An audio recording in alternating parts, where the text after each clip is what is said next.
I came home to find my parents and brother outside my house with their bags, acting like I'd agreed to let them move in. I would never. Then they showed me papers claiming the house now belonged to my brother. I'm a single male in his early 30s. My 29-year-old brother is already the father of 4 children.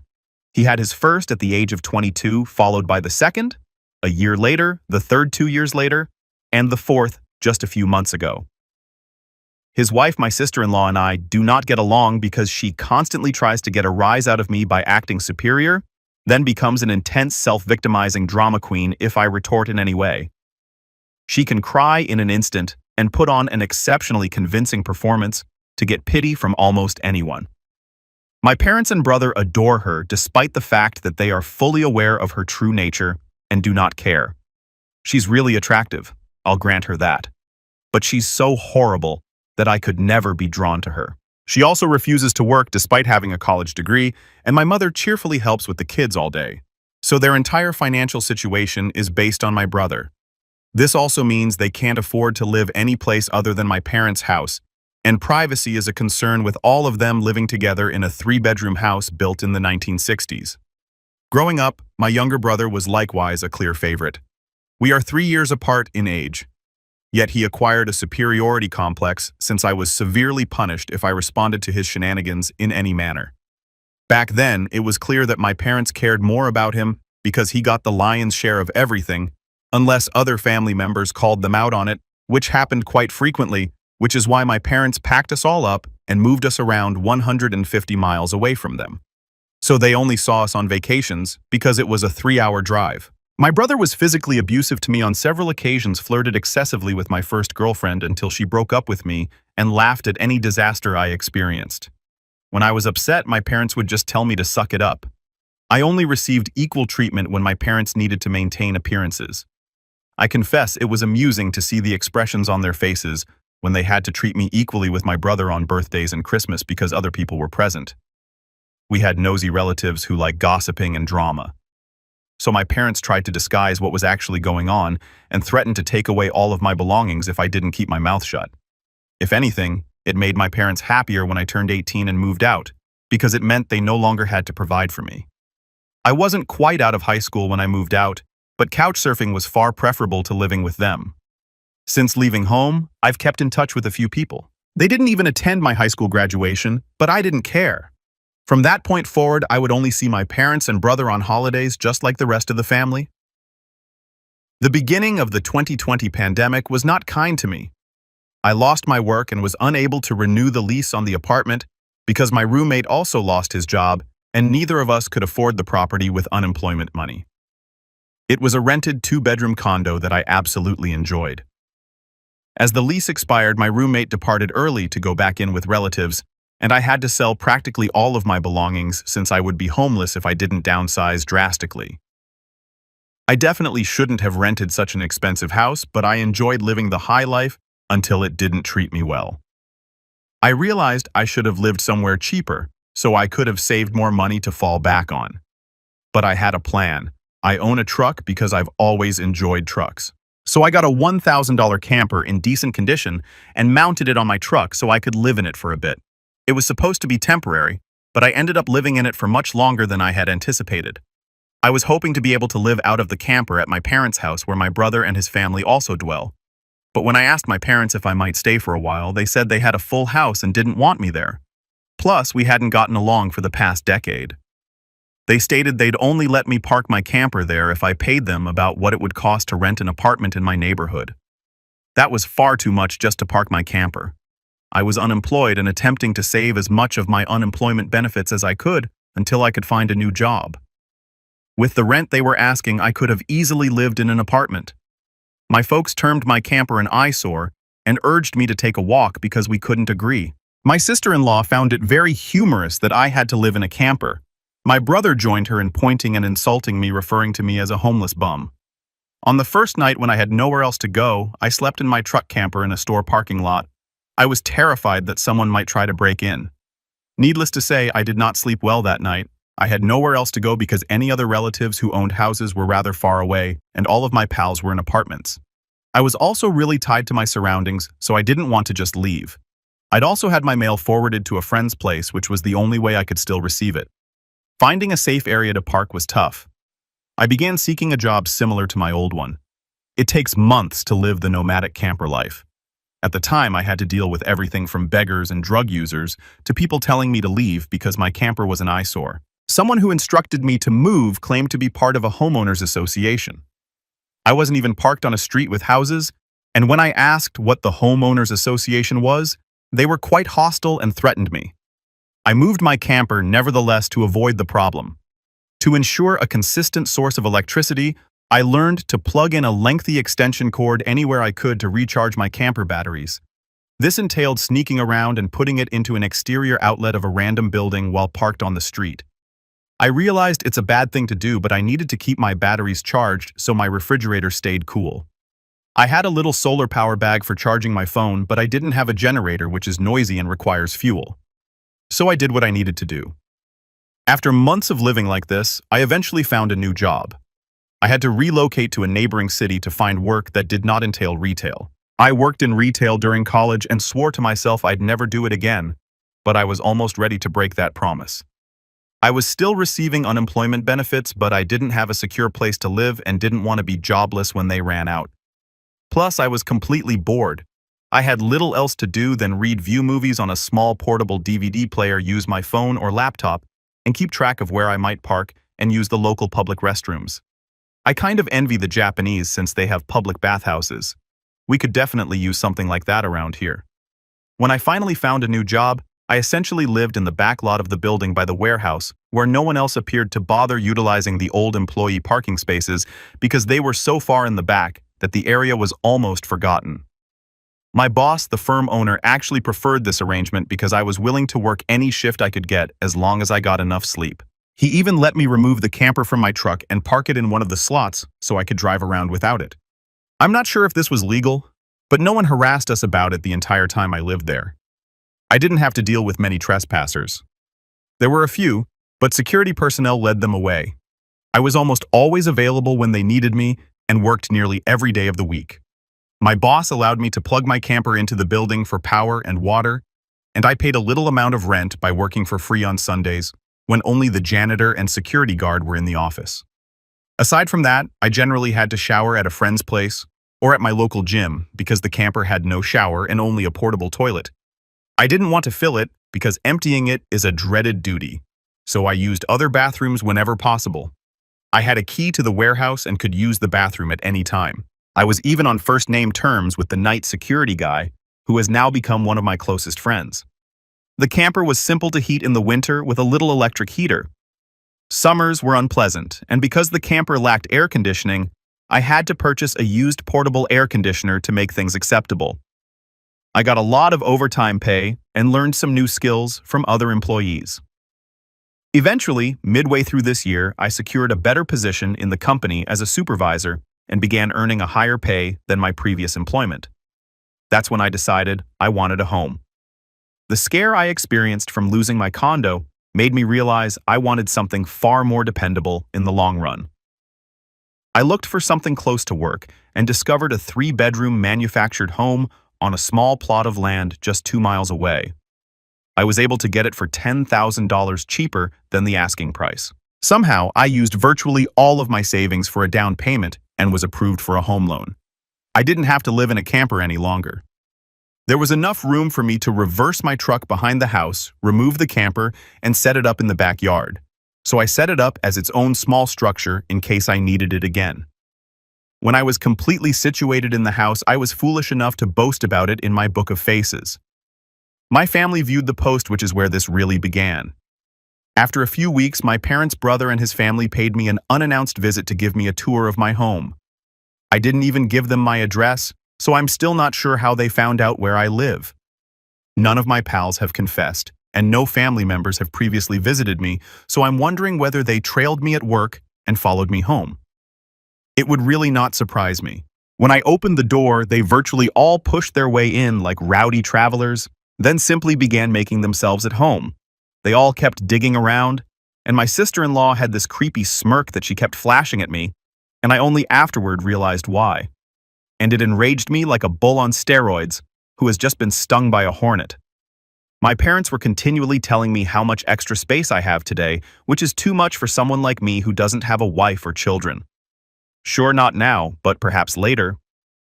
My brother frequently mentioned that my house had more space than our parents, and that it was also closer to his employment. There are red flags all around.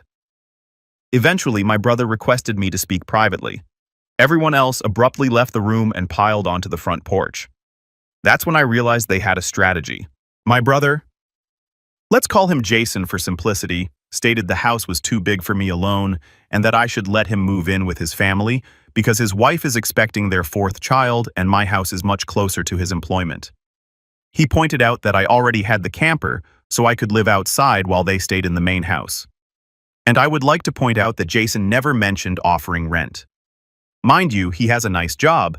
He also mentioned that there will be adjustments including curfews and that I would not be able to walk in at any time without prior warning. If it wasn't my brother, I'd assume the person I was speaking with was insane. But Jason lost his marbles a long time ago as a result of our parents treating him like he was the center of the universe. I tried to speak, but he kept talking over me as if I had no say in the situation. There was no way I was going to rent out my house or sections of it to him. Other people perhaps simply so I could pay off my mortgage more easily, but not him or his ugly wife. I'd seen videos of this similar situation online many times before, but I never imagined I'd be living it because I felt it was ridiculous. However, my dad, brother, and sister-in-law all meet the description of narcissistic entitled crazy. So I grabbed up my phone, set it to record, and just held on to it. Jason didn't seem to care or notice what I'd done and instead sat there with his arms waving around babbling about all the reasons he wanted my house.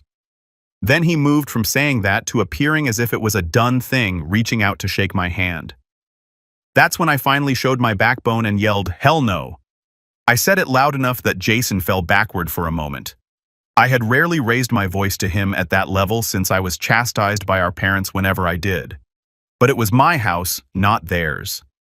My spine can shine as much as it wants here. I stood up and told him that my house was not for sale and acted as if I would let him move in just because he wanted to make it happen. I bought my house for myself, and it's not my responsibility that he keeps having children and staying with our parents because he can't afford to move out. Jason got as close to me as he could without touching me, telling me I didn't deserve the house and that he wanted a better location for his family to live. I laughed in his face and said it was total garbage because I had worked hard to be able to buy my home. Of course I earned it. Jason began ranting that I don't have a wife or children and don't need all the room, so I might as well give it to him. I replied I wasn't giving him anything and he never offered to pay my rent. If I let him move in, I'd still have to pay the entire mortgage on my own house while not being allowed to live there. Jason then informed me that he shouldn't have to pay rent since his family comes first, and our parents assured me that I would do this and that. He yelled as if their words were law or something. I told Jason that they didn't have the authority or power to offer him my house. Then right on time, my parents and sister-in-law barged back in through the front door and encircled me in an attempt to force me to agree.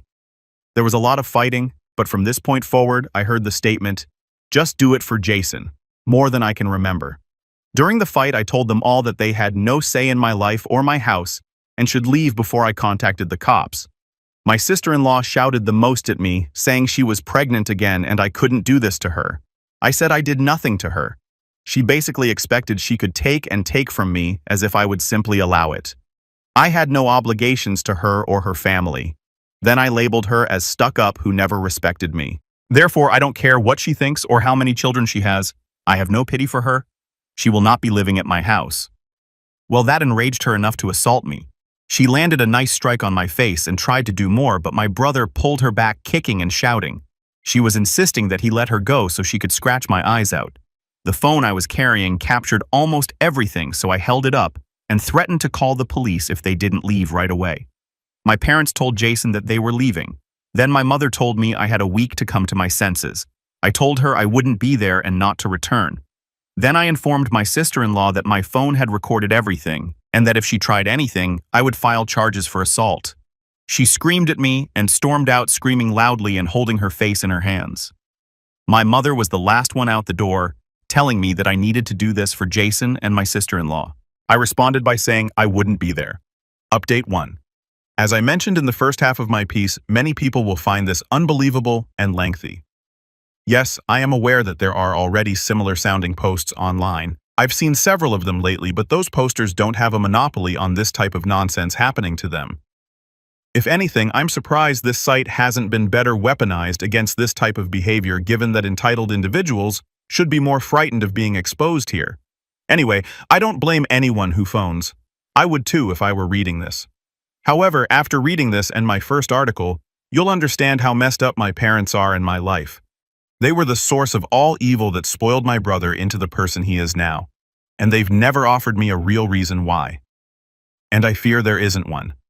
Some individuals can't explain why they make decisions like kid favoritism, so all they can do is try to stand up for the child they supported, which is precisely what my parents tried to do. And I've almost completely destroyed their lives as a result. Not in the legal sense, but rather in an emotional one. After kicking out my parents' brother and sister-in-law for attempting to force me to hand over my new house to my brother, I immediately took to social media to tell the entire family the story. It spread quickly, but you won't find it anymore because it was all erased some time ago, and I made my own profile private.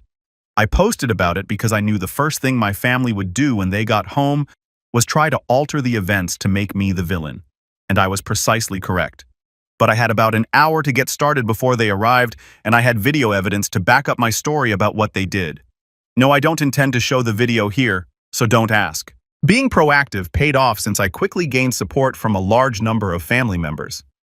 My dad, brother, and sister-in-law may have been planning their own post, but it was too late, so they didn't bother attempting to lie much. My dad, Jason, and sister-in-law had a few flying monkeys to help them, but not much else.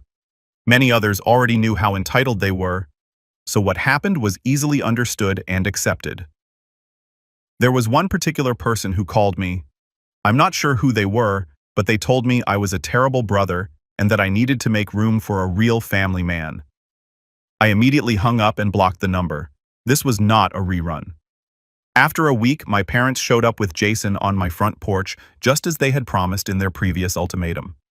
They rang my doorbell repeatedly and hammered on the door until I replied. I opened it just a crack, and they tried to push their way back in, but I'd added a couple of latch chains to block it, and I even held myself against the door for good measure. My father and brother begged me to allow them in, but I refused, saying I was filming everything and would call the cops if they tried to break in again. My mother soothed them, and then in her sickly sweet tone asked whether I was ready to let my brother move in. I instructed her and the rest of them to go and never return. My mother shed crocodile tears and questioned why I couldn't just do this for Jason, my loving brother. I smiled and frankly stated that I do not love him as a brother because he treated me like that for years and they merely encouraged him to do so. They are bad parents and he is an awful brother. Then I ordered them to leave or I'd contact the cops right away. They all went remarkably quickly, save for my mother's loud wailing and the others' ugly looks. One could argue that making them leave was disturbingly simple. I thought the whole thing was over, but maybe I should have taken them more seriously because they had other ridiculous intentions.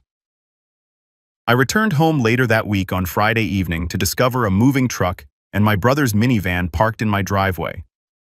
Jason and his family were moving things in. When I spotted him, he merely waved and gave me an eating grin. I was enraged and ordered him and the rest of his family to stop, but my sister-in-law smugly informed me that, like it or not, they were moving in. And then, in the most phony way, while leaning her head and puckering her lips, she added that everything was fine, because my mommy allowed it, and that I should always listen to my mother. I was filled with wrath just hearing those words and staring at her arrogant face. So I locked myself in my truck and called the cops right away. When they understood what I was doing, my sister-in-law began pounding on my window and screamed at me to stop, saying that I couldn't do this to her since she and Jason needed the house. She lamented, "Why can't you just do this for Jason?" I said, "Forget Jason, it's my house, not his." Then she threatened to key the side of my truck if I stopped contacting the cops, which the emergency operator overheard due to the window being slightly open. I told my sister-in-law that if she wrecked my truck, I would sue her, and she was clever enough to back down. When the cops arrived, Jason and his sister-in-law, together with their children, had barricaded themselves in my home. I informed the cops what had transpired and showed them my new driver's license, which included my current address. When we got to my front door, I noticed that they had changed the lock, and the old lock was resting on the porch with the center drilled out, and the drill they used was there next to it, along with a full Harbor Freight drill bit set. Could they have been any more dumb to leave evidence out like that? I pointed out the damaged lock and drill, then gave the cops a summary of everything that had happened before. Jason must have phoned our parents after I returned home because they arrived while I was speaking with the cops. My parents instantly lied, claiming that I had agreed to rent my house to my brother and his family. I stated that it was an easily proven untruth in one way or another. So Jason and my sister-in-law finally emerged from my house with some paperwork in hand. They both looked pleased, as if they had outsmarted me. They had created and printed a bogus rental agreement, but it did not include my signature. There was a signature, but it did not look like my handwriting. I don't think any of them have ever seen my signature, thus, that was extremely stupid of them. I told my dad and Jason that it was absurdly obvious fraud, and if the cops investigated, they'd easily figure it out. I stated that I did not believe they would benefit from going to jail or court. It could even cost Jason his job, which is his only source of income for his family. I also stated that if anything of mine was lost, stolen, or broken, I would hire a lawyer and file a lawsuit for damages as well as notify child services. When I told Jason all of this, he turned white and appeared terrified.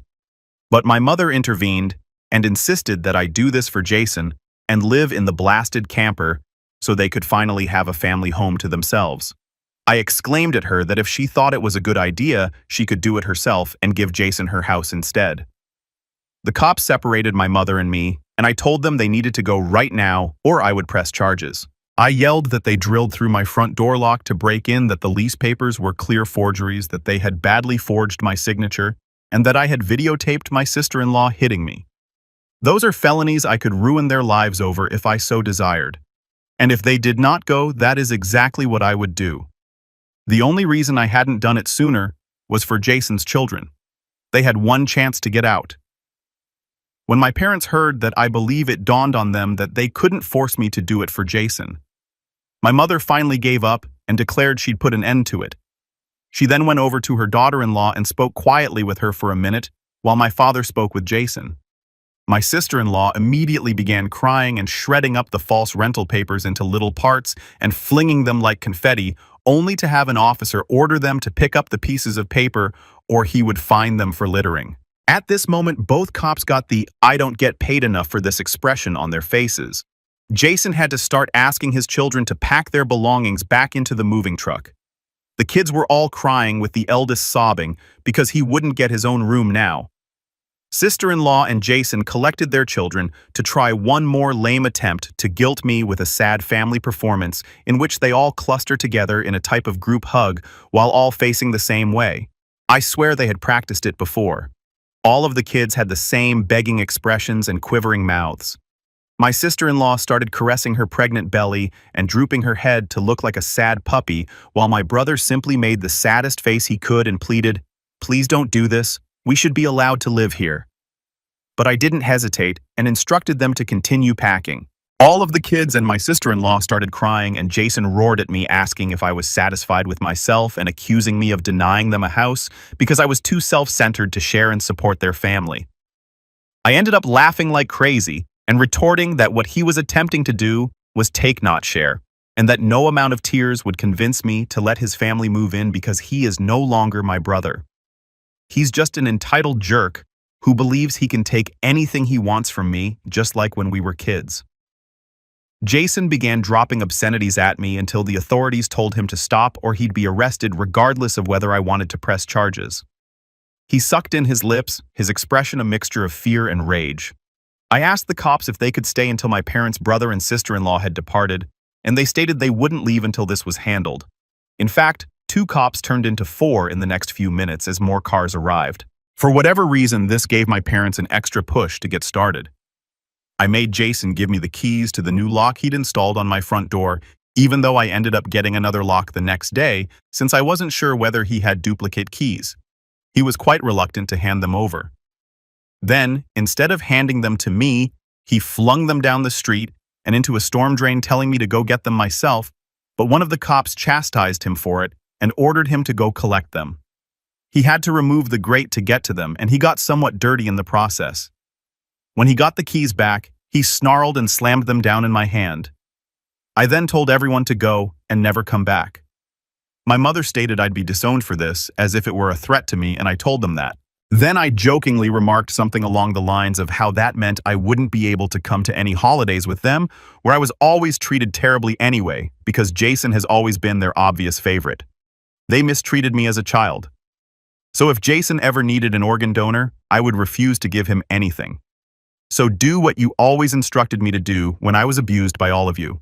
Suck it up. My parents were taken aback when I said all of that, and the quartet of cops looked quite scornful at them as well. I tell you, if you want to put terrible parents like mine on the spot, confront them in front of cops because they are unlikely to do anything stupid then. My mother started crying and walking away. My father stood there looking like he wanted to punch me while Jason hugged his children in defeat. And my sister-in-law was having a tantrum on my front lawn. They eventually formed a line, handed out boxes, and left my residence. Nothing had been unpacked yet, so everything was pulled out immediately. But as I was doing it, my mother continued telling me that it wasn't too late, and that I could still do it for Jason, each time trying to haggle harder to persuade me to alter my mind. She said Jason could pay the rent if I let them remain. When that didn't work, she suggested I move back in with them and let Jason rent my house so I didn't have to share the building. I urged her to shut up and keep packing boxes because I don't want Jason or his family around. I don't want his money, and I don't ever want to live with him or my parents again. Making a bargain with my parents felt like making a pact with the devil after how they treated me as a child. My sister-in-law threw another tantrum after hearing that. She put a box down and sat on the ground having a pity party since she didn't want to return to living with my parents. She just sat there angry and heartbroken until everyone else had finished. She didn't want to get up when it was time to go. They eventually moved everything out of the house and into the truck. So before they went, I ripped into my parents one last time about all of the things they put me through growing up. And with 4 officers standing there, they couldn't do much more than stand there and take it for once. I called them out on a variety of incidents, including how they couldn't simply do something nice for me, such as allowing me to stay with my camper when I was homeless and trying to get back on my feet. How they let Jason and his sister-in-law mock me and label me a bum. So who is the bum now? They wanted to kick me out of my house so Jason could stay for free. However, when I needed a place to stay, they wanted to charge me more than I could afford simply to park my camper because they knew I was out of work. When I told them all of it, the cops gave me even more scornful looks.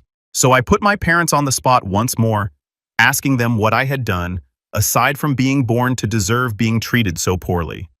Because when I finally achieve any success in life, they want to take it away from me for their favored child. They'd rather I give everything to Jason and keep nothing for myself. I bought my house using the money I earned. I owe them nothing, and I will never ask them for anything else, because they clearly see me as nothing more than a doormat or a cash cow. I received no responses from them. They just stood there like fish out of water. So I continued to rant and asked them what in God's name made them believe they were such good parents after all of that. This time, my father's face was flushed with embarrassment rather than rage, and my mother was crying, saying she was a terrible person. I openly agreed that she is a terrible person, and I bet they'll go to hell for it. They were all aware that they were horrible individuals. But if I had called them out on all of this in private rather than in public, they would have gotten angry and continued to act as if I was in the wrong. They simply maintained the denial for so long that it became ingrained in their personality. My mother buried her face in my father's jacket, crying, and my father appeared more defeated than I had ever seen him. Jason and his family avoided me completely as they finished packing everything back into the moving truck. I made certain that nothing of mine was stolen. Despite the fact that I hadn't had much time to acquire any furnishings, I was lucky to have a couch at the time. They all got back in their cars, and my sister-in-law just stayed there glaring at me with hate until my brother convinced her to drive the minivan home. And as soon as they were gone, I rushed back online and told everyone what had happened. My parents were too humiliated to try to justify their behavior this time. And while the family was slightly divided prior to this occurrence, it was now overwhelmingly in my favor. Following this incident, nearly the entire family has come out in support of me, and those who haven't just aren't siding with anyone no matter how many times my parents attempted the "we did it for Jason" excuse. No one was listening anymore. As a result, they no longer have any familial support. Many members of the family, including the worst flying monkeys, sided with me despite my expectations. So I suppose they'd had enough. Around that time, I offered to entertain half of the family for Christmas Eve at my new home. My folks weren't invited. Surprisingly, I was not blocked on the profiles of my brother and sister-in-law.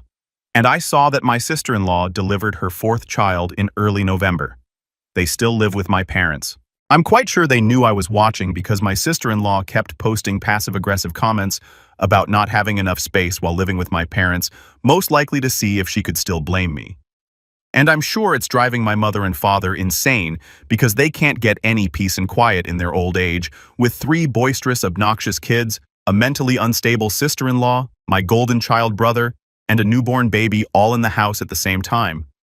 Perhaps they could relocate into a camper in their own backyard and let Jason take over their entire house. They could find some serenity then. Yeah, they could do it for Jason. There were meant to be more, but this post became far too long. So I'll release part 3 later. Update 2. I was attempting to keep things to 2 posts, but upon assembling everything, I discovered that part 2 was simply too long. So I separated it into 3 parts. For those who commented en masse, I will acquire cameras when I can afford them. I'm still recovering financially from buying a property last year. And as far as I know, nice cameras require a decent computer to record on, and I don't have anything more than a 3-year-old laptop running Windows 10. Yes, I'm aware of doorbell cameras, and those will be the first I get. For those who kept telling me that I should have jailed my brother and sister-in-law, the only reason I didn't was that they were parents. Their children need them. And if Jason gets caught, he will most likely lose his job, which would leave his family without any money. My sister-in-law has a baby that is only a month old right now. Neither of them should find themselves in jail. However, vengeance does not require jail time. Yes, the police can help, but I got paid back without making a police report. Would I be so merciful again? Most likely not. They are fully aware of this. I opted not to create an account or post until after the new year, just in case anything else happened, and it did. As previous readers know, my sister-in-law was posting passive-aggressive social media posts that were clearly intended at me. Especially after welcoming her 4th child in November, she kept posting the same repeated nonsense. She only changed the words slightly, but she just kept repeating that she was bored of living with my parents, that there wasn't enough space, that she needed her own place, and so on. I realize I sound dismissive, but if you went through what I did with these folks, you'd be ready to sarcastically play little violins in front of them as well. They're just so terrible.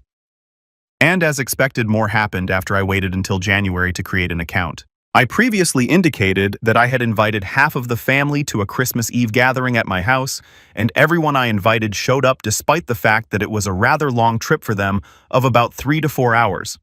However, they wanted to attend and show me their support. They congratulated me a lot for working so hard to get a house on my own, and they apologized for everything I had gone through. I was questioned why I didn't just take my camper and drive the 3 hours back to them, rather than live essentially homeless for so long, and I had to acknowledge shyly that I was extremely connected to living here.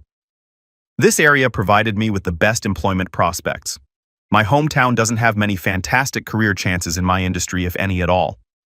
Therefore, I wanted to make my own path as much as possible. Overall, they accepted the answer. We went on to have a fantastic party, the finest I'd been to in years. Some relatives even donated compact discs of amazing Christmas records, and I must say that the one my uncle gave of Ray Charles was my favorite. I've never heard anyone else perform Christmas tunes like he does. It was a grand and happy occasion. I felt like I could finally forget about my problems and enjoy the moment, but I wouldn't be writing this if things had stayed that way. Around 2 hours into the celebration, you know who showed up. My parents' brother and sister-in-law came in attempting to smile. They didn't even knock, just marched right inside my front door as if they were supposed to be there. I turned off the music and instructed them to leave immediately. They begged to stay and said they had brought gifts. One of my uncles stood up and yelled at them before I had another chance to speak. He said they didn't deserve to be in my home or my life after what they attempted months before, and he was supported by several other relatives. Mind you, this person is my mother's brother, and he used to adore her, until he learned about what occurred between me and my parents. My grandparents, my mother's parents, as old as they are, immediately intervened and told my parents that if they wanted to make peace with me, it was far too soon. They've never been more disappointed with them than they were this year. They'd kept their affection for my brother hidden from inquisitive eyes for a long time, but nobody was fooled anymore. And if they ever wanted to be a part of my life again, they needed to make a concerted effort to treat me like a son. Then they went to Jason and sister-in-law, saying they had seen the repeated nonsense sister-in-law was posting about. They are tired of it and want to let it go. My house will not be their new home. My sister-in-law returned to her old ways of crying and having pity parties about how she should be the one living here, not me. She plopped down in a chair to throw a tantrum, complaining that it wasn't fair that I had this house to myself when I didn't have a family of my own, whereas she had 4 children who required more space. She explained that all she wanted was a better location to live and to feel like a real mom. It was petty of me, but I loudly stated that she fails as a mother because she lets my mother handle most of the parenting while she sits on her backside all day drinking, playing on her phone, or going out and wasting all of Jason's money, and she had the audacity to complain about it. I even remarked that I'm amazed her baby doesn't get drunk from her breast milk because she drinks so much, which admittedly went a little too far. As I received some glances, my sister-in-law demanded to know whether I was calling her a horrible mother. I responded that the evidence speaks for itself, and if she wants to be able to leave my parents' house someday, she needs to put her college degree to good use, obtain a job, and learn to save money. My mother already performs the majority of the childcare for my brother's children, so she'll have plenty of time, especially as her baby grows older. My brother's eldest child, who is 7 years old, raced up and began kicking and screaming at me for yelling at his mother. He kept ranting that I was the horrible man who made her weep and refused to let them reside here. My brother grabbed his son to pull him away, but all of the other relatives joined in, and this evolved into a family intervention against my sister-in-law and brother. She cried. Her newborn infant was sobbing. Her children were weeping. Even Jason was nearly in tears at the verbal assault he was receiving. He ended up sitting on the ottoman where I store my shoes beside the front door, looking like a complete wreck. He couldn't look anybody in the eyes. He couldn't even say 2 words to me. Not with the entire house full of angry people waiting to judge him.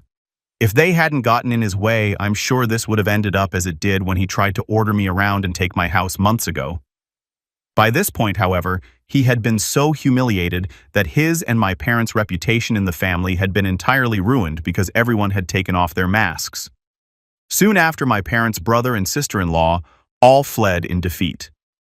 The celebration resumed, and we all avoided discussing what had just happened for the remainder of the evening. Because the majority of the grown-ups had been drinking, everyone spent the night at my place. I even let some of them sleep in the camper to make sure there was adequate space. I confess, it also works well as a guest house. My relatives had also requested a tour of it previously, and they couldn't believe I'd been living there for around 2 years. I received a lot of inquiries about it, such as what the summer and winter were like. I woke up earlier than everyone else on Christmas morning with a fresh pot of coffee and some pain relievers in case any of them had spiked eggnog hangovers. I was congratulated for being a far finer host than my parents ever were, and we all promised to do it again next Christmas. After Christmas, my sister-in-law eventually stopped making apparent digs at me and erased all of her prior posts. However, just after the new year, she posted a new post whining about how she tried to get my parents to buy a camper like I did so it could be put up in the backyard and Jason and his family could use the entire house as their family home. Well, it's never fun to taste one's own medicine, and my parents strongly oppose the idea. I've heard that no one is going to force them out of their own home, let alone their main bedroom. The post was only online for a few days before my sister-in-law took it down, and she hasn't posted anything since then. She likes to complain, but if a tree falls and no one hears it, can it still complain, sister-in-law? I assume has recognized there's no purpose in doing it if no one hears her. And Jason cannot afford to relocate his family on his own salary anytime soon. I would not be surprised if they have another child within the next few years. Things have settled down for me since then. I've even asked some pals around for poker night. I'm terrible at poker because I can't remember anything, but who cares? We get to drink beer and eat junk food while acting like morons. We all stocked up on Whoppers from Burger King, and went at it the best way four mature men can when they just want to have a good time and get drunk. Maybe around the summer, I'll look into dating someone. I am not exactly getting younger here. Fingers crossed that everything goes smoothly. My camper is currently sitting idle in my yard, and I'll admit that some days I go out there just to spend time in it. I lived in it for 2 years. It feels like my second home, and maybe one day I'll be able to utilize it for camping as intended. I've never gone camping. My folks thought it was a waste of time. So this will be an entirely new experience for me. This is pretty much the conclusion of what transpired. My parents' brother and sister-in-law have all steered clear of me. In fact, they appear to have returned to their previous behavior of ignoring me before I purchased a home. Not that it worries me at all. It's better that way. But they will inevitably return in some form. I know they will. I wonder what idiotic thing they'll do next. If anything noteworthy like this happens again, I will write another post if the account is still active.